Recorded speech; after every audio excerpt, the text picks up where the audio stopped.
Hola, ¿cómo están? Hoy es viernes al final de la tarde. Hace 5 días los peruanos votaron para elegir un presidente y un congreso.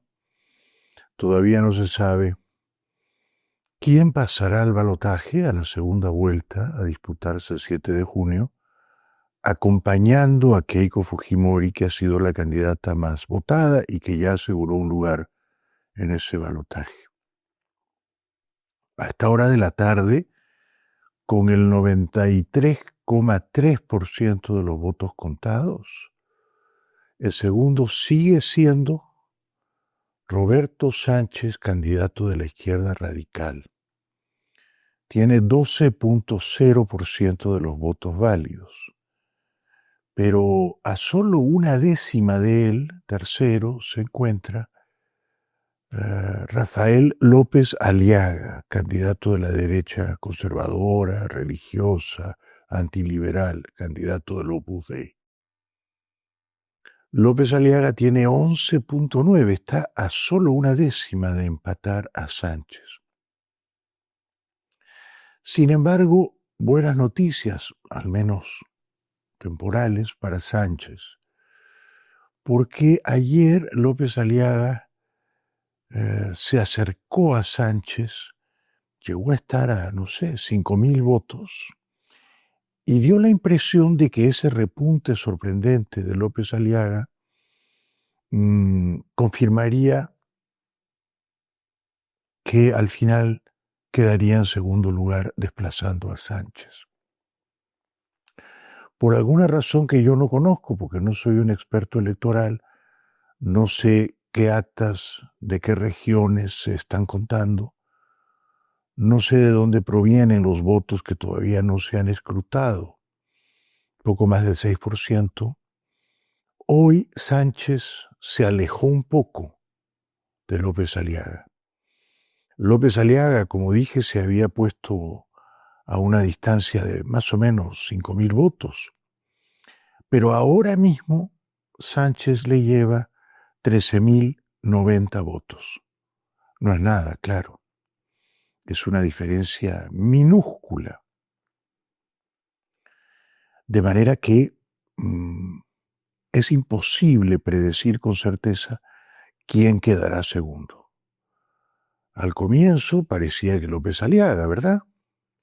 Luego Sánchez fue subiendo y subiendo y subiendo, hasta que desplazó a López Aliaga y ocupó el segundo lugar y empezó a distanciarse de López Aliaga. En ese momento pareció que Sánchez indudablemente sería el segundo y pasaría al balotaje, al punto que el propio diario El País de España dio casi como un hecho que Sánchez había quedado en segundo lugar. Luego ha ocurrido un repunte inesperado de López Aliaga, al mismo tiempo que éste gritaba fraude y amenazaba con una insurgencia, una insurrección en las calles. Al mismo tiempo repuntó, se puso a tiro de piedra de Sánchez, pero ahora, hoy, viernes, Sánchez se ha alejado un poquito de López Aliaga. Ya dije 13,090 votos. Como yo estoy lejos y como no sé los detalles, no me puedo aventurar a decir segundo va a quedar Sánchez o segundo va a quedar López Aliaga. Entiendo además que hay actas impugnadas que tienen que ser revisadas. Entiendo además que cierta prensa ha denunciado que sospechosamente se perdieron algunas ánforas con votos que no sé si han sido contados o no. Todo indica que por lo menos va a tomar 5, 6 o 7 días, por lo menos, hasta que la autoridad electoral, que camina a paso de tortuga Morrocoy, anuncie quién quedó segundo, ¿no? Yo no voy a expresar a estas alturas de la disputa, del conflicto, de la tensión, no voy a expresar una preferencia, no voy a decir yo prefiero que quede segundo López Aliaga o yo prefiero que quede segundo Sánchez. ¿Qué es lo que yo prefiero? Que se cuenten bien los votos, todos los votos, y que limpiamente se nos diga quién quedó segundo, sin hacer trampa, sin burlar la voluntad de la gente, sin perjudicar deliberadamente a nadie. Por desgracia, ya las irregularidades que ocurrieron han perjudicado muy probablemente a los candidatos que más votos sacaron en Lima, ¿no? Porque da la impresión de que esas irregularidades han ocurrido sobre todo en Lima. Y en Lima quienes más votos sacaban en ese orden eran López Aliaga, de derecha conservadora, Fujimori, de derecha popular, y Nieto, de izquierda democrática liberal. Es de suponer entonces que las personas que en Lima no votaron, pero hubieran querido votar, no votaron porque fueron a votar y sus mesas estaban cerradas, no había llegado el material electoral, es de suponer que la mayoría de esas personas, ahora frustradas porque no pudieron votar, hubieran votado por López Aliaga, por Keiko, por Nieto, ¿no? Entonces es comprensible que de esos tres, el único que está en la pelea por el balotaje, López Aliaga, piense que las irregularidades lo han perjudicado. Lo que no equivale a decir que ha habido fraude, porque yo creo que no ha habido fraude, y lo que no le da razón tampoco para decir que le han robado 500.000 de votos o 1.000.000 de votos, porque los votos ausentes no necesariamente son votos que habría sido a favor de él. Así están las cosas en el Perú. Yo solo espero que las autoridades cuenten bien los votos y que limpiamente, sin trampas, sin amaños, sin picardías, nos digan quién quedó segundo. Y al que le toque perder, al que quede tercero, yo le rogaría que acepte con altura, con grandeza, con sentido patriótico, su derrota. No le pido que acepte que ha quedado tercero y que salga a festejar y que apoye al que ha quedado segundo, no le pido eso es imposible. Si segundo queda López Aliaga, Sánchez no va a estar contento y no va a apoyarlo, ¿no? Naturalmente. Están en las antípodas, en orillas opuestas. López Aliaga está muy a la derecha y Sánchez muy a la izquierda, ¿no?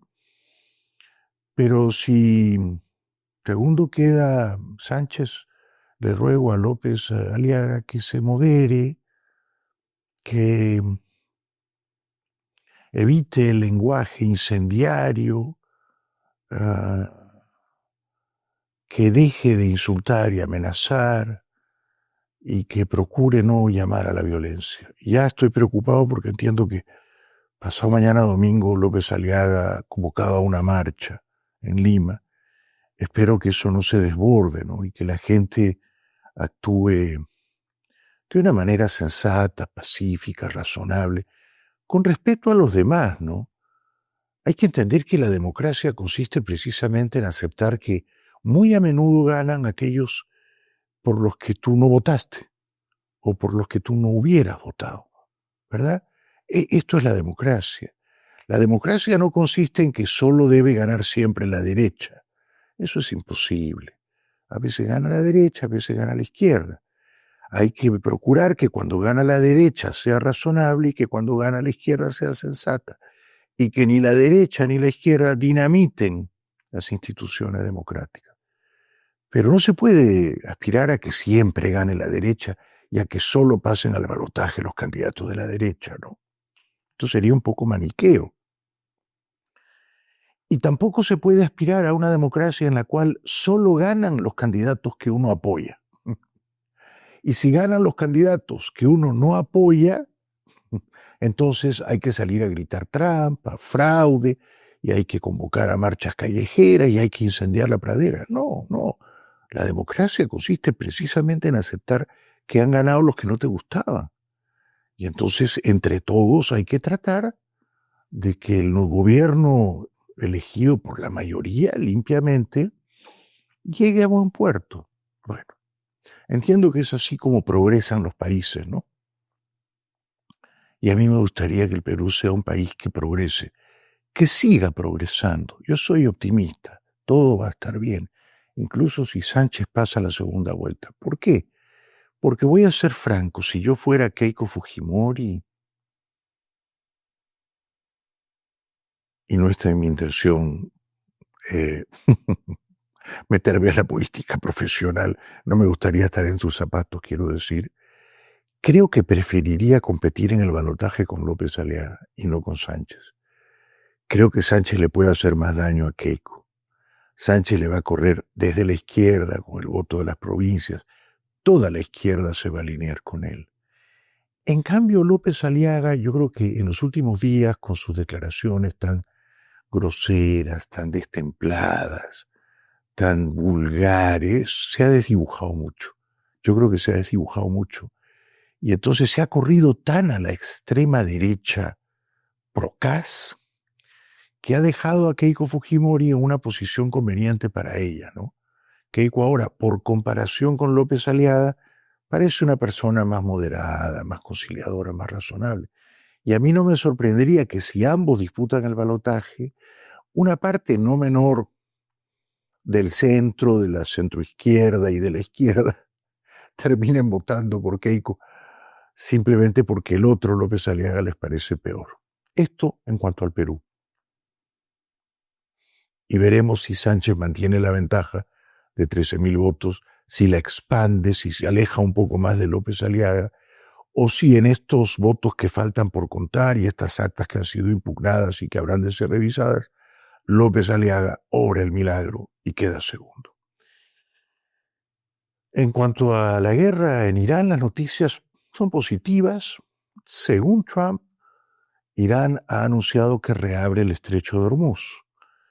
Según el ministro de Exteriores de Irán, Araghchi, esto va a ocurrir, reabrir Hormuz, solo claro del lado iraní, no del lado de Omán, y solo mientras dure el cese al fuego, que ya está en vigor y que fue anunciado por 2 semanas. Si en esas 2 semanas Irán y Estados Unidos no firman un acuerdo de paz, quizá Irán volvería a cerrar el estrecho de Hormuz. Irán ha advertido que la zona más peligrosa donde estarían sembradas las minas, una zona de 920 kilómetros cuadrados, es precisamente la que toca las costas de la otra orilla del estrecho de Hormuz, o sea, las costas de Omán, ¿no? De manera que si algunos buques quieren salir del Golfo Pérsico, deberían hacerlo muy cerquita de las costas iraníes, porque ahí es donde no estarían las minas, pero no alejándose de las costas iraníes y acercándose a las de Omán, porque ahí estarían las minas. Irán también pide una compensación económica a Estados Unidos de por lo menos $27.000 millones. Según Irán, no es el daño provocado por la guerra, sino son activos congelados de ellos, de los iraníes, en Qatar, en Alemania, en Japón, en China, entre otros países. Pero Trump estaba hoy optimista y eufórico y anunciaba que Israel ha hecho la paz con el Líbano, pero aquí el pequeño detalle no es que se entiendan el gobierno de Tel Aviv y el de Beirut, porque en Beirut hay un gobierno razonable. Pequeño detalle es que el gobierno de Beirut no controla necesariamente las brigadas a las milicias terroristas de Hezbollah. Y como el gobierno de Beirut no puede desarmar a Hezbollah, ni impedir que Hezbollah continúe sus planes terroristas contra Israel, es un cese al fuego o un acuerdo de paz que no incluye a los terroristas de Hezbollah, que son la principal amenaza a la paz en esa zona del mundo, ¿no? En el norte de Israel y en el sur del Líbano. Pero Trump está eufórico, Trump cree que Israel se ha rendido sin decirlo y que ya reabrió el estrecho de Hormuz. Y así las cosas, si firman un acuerdo de paz, Irán se quedaría con su material nuclear escondido. De hecho, hoy se afirma que ni siquiera Irán sabe si ese material nuclear está todavía en condiciones de seguir enriqueciéndose. Es uranio altamente enriquecido al 60%. Porque después de los bombardeos de Estados Unidos el año pasado, en el verano, parece que nadie ha podido bajar a esos búnkers y nadie sabe cómo han quedado las bombonas de gas con 970 libras de uranio altamente enriquecido, que son como 440 kilos. Esto en cuanto a la guerra. En cuanto a María Corina Machado, está en Madrid, como bien saben. Hoy se ha reunido con los dirigentes del partido de derechas, el Partido Popular, con Alberto Núñez Feijóo principalmente, pero también con toda la dirigencia del Partido Popular, que le han rendido el homenaje que ella se merece. Sin embargo, ella tomó una decisión que me ha sorprendido. No ha querido reunirse en la Moncloa con el presidente de gobierno, el socialista Pedro Sánchez. Sánchez ha dicho que él quería reunirse con María Corina y que ella no ha considerado oportuno reunirse con él. Si la versión de Sánchez es correcta, que María Corina no ha querido reunirse con el presidente español, la pregunta es, ¿María Corina acertó o no? Porque bien podía reunirse con el PPE y de hecho, si quiere, hasta con los señores de Vox, pero también con el presidente del gobierno español. Yo creo que María Corina no ha querido reunirse con Sánchez por rechazo no tanto a Sánchez, sino por rechazo a Zapatero, que es demasiado cercano a la dictadura venezolana históricamente, ¿no? Y que ha sido un aliado impresentable y un defensor vergonzoso de la dictadura venezolana. Y aún ahora lo es, ¿no? Un abogado defensor de la dictadura venezolana. Pero una cosa es reunirse con Zapatero, que esto desde luego habría sido un error por parte de María Corina, y otra cosa era hacerle una visita de cortesía a Sánchez de la Moncloa, ¿no? Como María Corina en cierto modo representa, aunque solo sea una formalidad, al gobierno electo de los venezolanos, presidido por el señor González Urrutia, que vive en Madrid, quizá no hubiera estado mal que María Corina y González Urrutia visitaran a Sánchez, ¿no? Yo comprendo que María Corina se sienta más cómodo con sus amigos y aliados del PP, pero Sánchez es el presidente legítimo de España, no es un dictador, no es un autócrata, y yo creo que María Corina debería cuidar la relación con Pedro Sánchez, así como cuando está en Washington, por ejemplo, se reúne con los republicanos, con Trump, con Marco Rubio, pero va al Congreso y se reúne también con los demócratas, ¿no? Yo, si me pidieran un consejo, le diría, no te pelees con Pedro Sánchez, no te reúnas con Zapatero, pero con Sánchez, ¿por qué no? Media hora y se hacen las fotos. Y tenerlo como aliado siempre será mejor que tenerlo como adversario, ¿no? Por último, y ahora sí voy terminando, me ha sorprendido leer en el Wall Street Journal que los números del presidente argentino Milei no son buenos. El diario, que es de derechas capitalistas y que apoya a Milei, dice que Milei está en problemas. ¿Por qué? Sobre todo por los escándalos de corrupción que han salpicado a su gobierno, por el caso Libra, por el caso Adorni. Según el diario, el índice de aprobación al presidente argentino Milei ha bajado a 36.4%. Afirma el periódico que es un descenso considerable de 10 puntos porcentuales por comparación con el año pasado. O sea que en un año ha bajado de 46 la aprobación a Milei a 36 la aprobación a Milei. Si esto sigue así, en un año, en abril de 2027 ya no va a estar en 36 sino en 26. Y eso amenazaría gravemente las probabilidades de Milei de reelegirse, entiendo que en octubre del próximo año 2027, ¿no? Creo que el diario se equivoca cuando dice que las presidenciales argentinas serán en octubre de este año 26. Yo creo que serán en octubre del próximo año 27, ¿no? Porque Milei ganó a finales del 23 la presidencia. Y lo recuerdo porque yo fui y lo entrevisté, ¿no?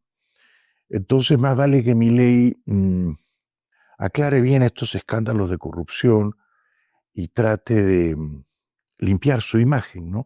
Que está un poco manchada, según el Wall Street Journal. Y además dice el periódico, que insisto, es de derechas capitalistas, es un periódico de negocios que apoya a Milei, que en cuanto a la economía no todos los números son demasiado buenos ni alentadores. Estas son las noticias de momento. Les recuerdo que pasado mañana, domingo 19 de abril a las 6 en punto de la tarde, Silvia, mi mujer, que está aquí detrás de cámaras, y yo estaremos presentando mi más reciente novela, Los Golpistas, editada por Galaxia Gutenberg. Los Golpistas está a la venta en España y en toda América. Y aquí está a la venta, por supuesto, en librerías físicas, pero también en Amazon y en tiendas como Walmart o Target y en todas las Barnes Noble y etc. ¿Dónde será la presentación? En un lugar muy lindo. Nunca he presentado ahí. Es una iglesia de Coral Gables. Está frente al Hotel Biltmore y se llama Congregational United Church of Christ.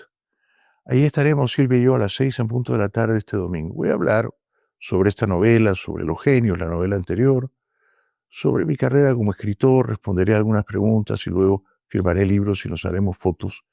Pasado mañana domingo 6 de la tarde en esa iglesia tan linda de Coral Gables. Allí nos vemos. Seguimos.